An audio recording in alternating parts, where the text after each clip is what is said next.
The truth is, in other countries, there's not as much leash frustration and reactivity going on. But in the United States, it's rampant.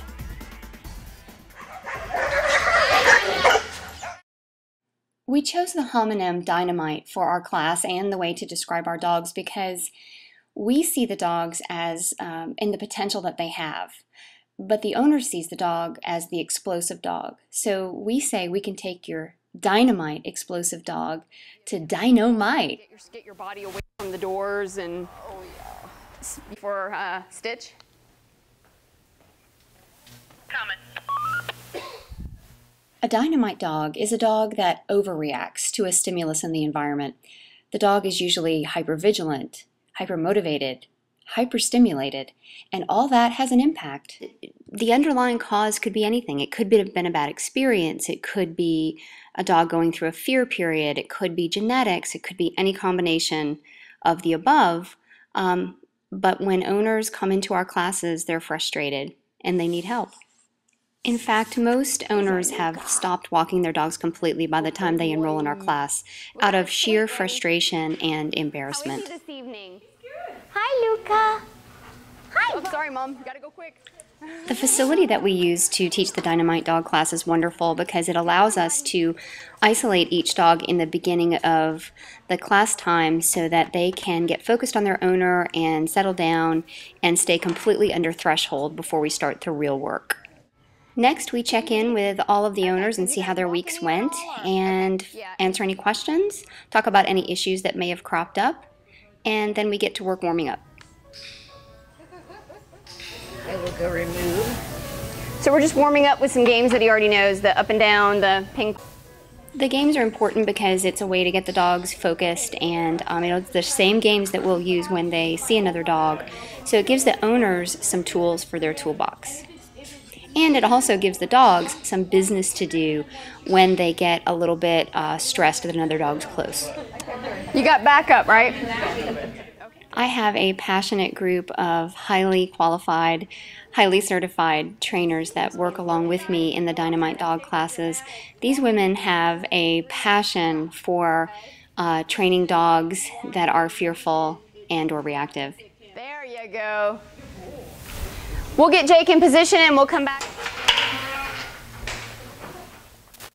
We take the business of moving these dogs around in and out of the classroom and into the parking lot to work them very seriously because keeping these dogs under threshold is part of the class. Click and treat. If your dog starts to get a little vocal or upset about Stuffy, then what you want to do is go into a pattern game. Ready? Using a fake dog in the beginning really gives us an advantage because the owners are a lot more relaxed as they go through the first night of teaching their dog what to do in the presence of another dog. We have found over and over again that if an owner and a dog don't know what to do in the presence of a fake dog, they certainly can't handle it when we start using a real dog. There you go. Our primary goal with this class, of course, is education. Education for the dog and for the owner. It's important that we set them both up for success and give them lots of repetition so that the dog is able to choose a different behavior rather than the one that they've been relying on for all this time. As you might imagine, behavior modification doesn't happen overnight. It takes a lot of hard work, and these owners are dedicated. The nice thing is, when you marry dedicated owners with a dedicated training team, the results can be absolutely astounding. A little bit more of a wing over here because here. Hey guys, I just increased or decreased your distance, okay? So it may not have bothered your dog where it was before, but it might now. But we want to keep getting a little closer if we can, okay? And to people passing by, I'm sure they're thinking, look at these dogs out in the parking lot walking around in a circle, and what are they doing? But to these owners, what they're seeing is a miracle because their dog hasn't been able to walk this close to a dog without reacting. We take advantage of using positive reinforcement training and heavily reinforce the dogs when they are doing the right thing. These dogs a lot of times have been yanked on and pulled on and yelled at by their owners who love them but who are frustrated.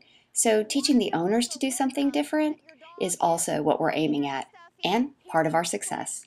So he's going to come out and come around quickly and just stand to the back. When the dog goes away, the treats stop. That's called bar open, bar closed. A Dynamite Dog is not a bad dog. It's a dog that's relying on past behaviors because they worked. We just have to teach them to do something different. And teaching dogs and owners to do something different in the presence of the trigger that usually sets their dog off is what this class is all about.